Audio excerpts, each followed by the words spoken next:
కిలోమీటర్కి అయ్యే ఖర్చు ఎంత అని చెప్పి ఈ మధ్యకాలంలోనే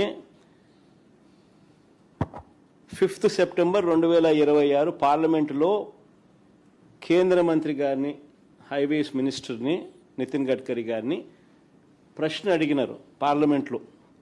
ఆయన ఇచ్చిన సమాధానం ఒకసారి చూస్తే సివిల్ కన్స్ట్రక్షన్ ఎక్కడైనా కూడా యావరేజ్గా రోడ్లు వేయడానికి నేషనల్ హైవేకి అయ్యే ఖర్చు కిలోమీటర్కు 24 కోట్లు అని చెప్పి ఆయన పార్లమెంటుకు ఆయనంతకు ఆయనే లిఖితపూర్వకంగా సబ్మిట్ చేసిన లెటర్ అది.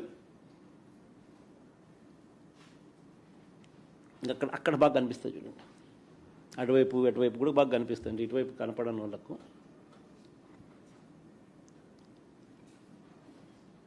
కానీ మన అమరావతిలో ఎంత తెలుసా కిలోమీటర్ ఖర్చు? 53 కోట్లు. 53 కోట్లు.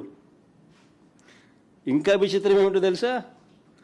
విజయవాడ బెన్ సర్కిల్ ఫ్లైఓవర్ మీకు అందరికీ కూడా, విజయవాడలో ఉన్న వాళ్ళకి అందరికీ కూడా పరిచయం ఉన్న అంశమే ఇది.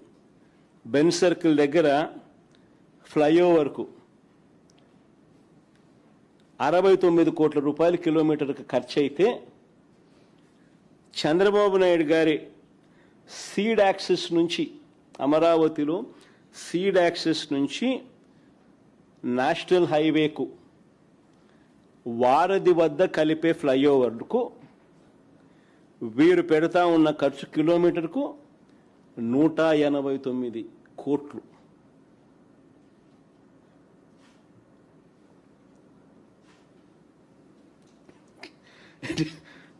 నిజంగా